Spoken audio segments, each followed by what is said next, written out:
नमस्कार, मैं हूं आपके साथ ज्योतिका। आइए रुक करते हैं फटाफट खबरों की ओर। टोल प्लाजा वाले हैं या गुंडे? उत्तर प्रदेश सरकार कब लेगी संज्ञान ऐसे अपराधियों पर? कब होगी कार्रवाई? एक बड़ा सवाल। मुरादाबाद के 4 दोस्त रात दिल्ली से लौट रहे थे। उनकी कार जैसे ही अमरोहा के अतरासी टोल प्लाजा पर पहुंची तो कार में लगे फास्टैग में पैसे कम होने के कारण वो रिचार्ज कराने गए। रिचार्ज के बाद जब वे वापस आए तो फास्टैग काम नहीं किया।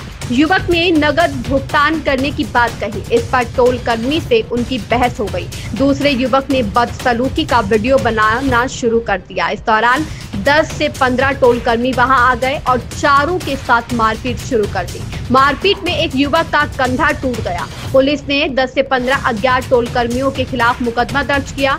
जोया टोल प्लाजा पर इस तरह की पहली घटना नहीं है। पहले भी टोल कर्मचारी यात्रियों के साथ मारपीट कर चुके हैं। ब्यूरो भारतवर्ष 17।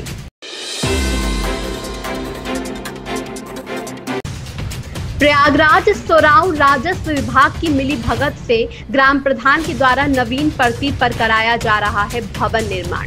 दिन रात में बना भवन, रास्ते में भरा पानी से होकर गुजरने को है गांव के लोग मजबूर।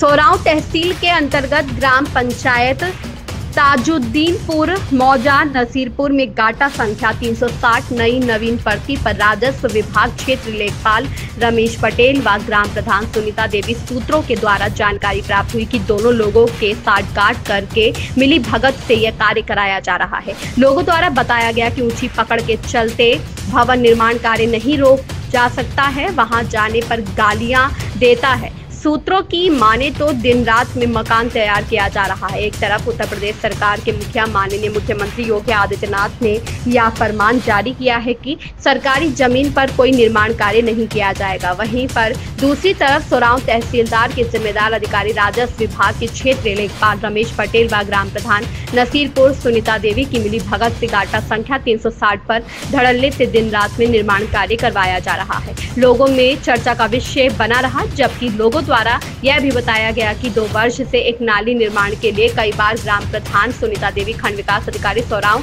उप जिलाधिकारी सोराव हीरालाल सैनी, तहसीलदार सोराव राजेश कुमार पाल, ब्लॉक प्रमुख सोराव प्रदीप पासी, मुख्य विकास अधिकारी प्रयागराज क्षेत्र विधायक गुरु प्रसाद मौर्य को प्रार्थना पत्र दिया गया। लेकिन प्रार्थना पत्र को जिम्मेदार अधिकारी ने अपनी जिम्मेदारी को ना निभाते हुए फोटो खींचकर सरकारी कलाम पूरा करते हुए रिपोर्ट दे दिया जाता है। जबकि 2 वर्ष से लोगों को आने जाने में रास्ते में जलभराव के रास्ते से गुजरना पड़ रहा है। वहीं पर उत्तर प्रदेश सरकार का स्वच्छ भारत योजना फेल रहा। नसीरपुर में बड़े बड़े कीटाणुओं मच्छर पैदा हो रहे हैं।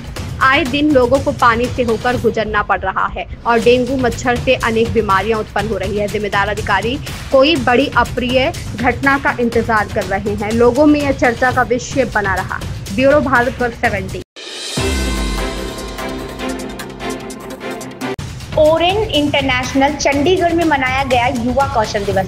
मुख्य अतिथि के रूप में senior deputy mayor Jasbir Singh Bunty ने की शिरकत। ओरेन इंटरनेशनल चंडीगढ़ द्वारा विश्व युवा कौशल दिवस के अवसर पर दिनांक 15 जुलाई 2025 को एक विशेष कार्यक्रम का आयोजन किया गया।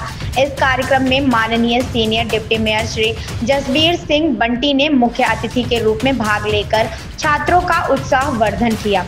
इस आयोजन का मुख्य उद्देश्य युवाओं को फैशन क्षेत्र में आवश्यक व्यावसायिक कौशल प्रदान करना तथा उन्हें उद्योग की मांगों के अनुरूप तैयार करना था। श्री बंटी ने अपने संबोधन में कहा, युवा जब हुनरमंद बनते हैं तो न केवल वे अपने भविष्य को मजबूत करते हैं बल्कि देश की प्रगति में भी अहम योगदान देते हैं। फैशन के क्षेत्र में कौशल विकास रचनात्मक और आत्मनिर्भरता दोनों को बढ़ावा देता है।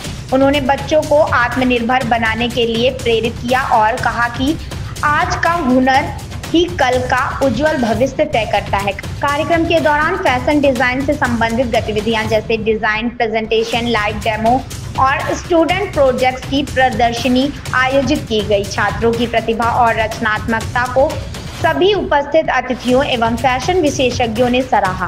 कार्यक्रम का समापन धन्यवाद ज्ञापन के साथ हुआ, जिसमें सभी विशिष्ट अतिथियों, शिक्षकों, छात्रों एवं आयोजकों को सफल आयोजन के लिए धन्यवाद दिया गया।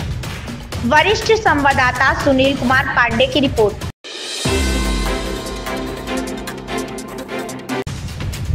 सेना के अपमान मामले में राहुल गांधी ने किया सरेंडर। 1 घंटे तक कोर्ट में रहे, फिर मिली जमानत। कांग्रेस सांसद और लोकसभा में नेता प्रतिपक्ष राहुल गांधी ने मंगलवार को लखनऊ स्थित एमपी एमएलए कोर्ट में सरेंडर किया। यह सरेंडर भारतीय सेना पर कथित तौर पर की गई मानहानिकारक टिप्पणी के संबंध में दायर एक मानहानि केस के तहत किया गया।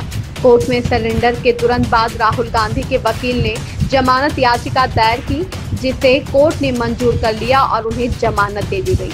ब्यूरो भारतवर्ष 17। राजधानी लखनऊ के ठाकुरगंज थाना क्षेत्र में नारकोटिक्स विभाग और स्थानीय पुलिस की संयुक्त टीम ने नशे के अवैध कारोबार के खिलाफ बड़ी कार्रवाई करते हुए एक महिला समेत 3 लोगों को गिरफ्तार किया है। छापेमारी गौघाट चौकी क्षेत्र में गुप्त सूचना के आधार पर की गई।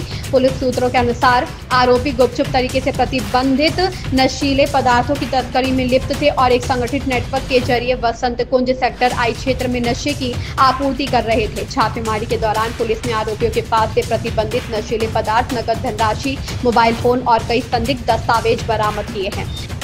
प्रारंभिक पूछताछ में कई अहम जानकारियां सामने आई हैं और पुलिस अब इस नेटवर्क से जुड़े अन्य संदिग्धों की पहचान कर रही है। निकट भविष्य में और गिरफ्तारियां होने की संभावना जताई जा रही है। पुलिस विभाग ने इस कार्रवाई को समाज को नशे जैसी बुराई से मुक्त करने की दिशा में एक महत्वपूर्ण कदम बताया है। ब्यूरो भारतवर्ष 17। रशियन, नेपाली और इंडियन कॉल गर्ल्स 500 रुपए में 2 घंटे तक होटल रूम।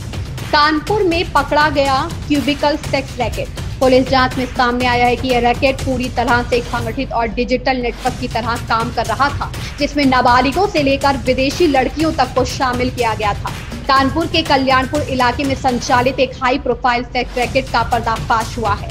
ब्यूरो भारतवर्ष 17। इन खबरों में बस इतना ही। बने रहिए हमारे साथ।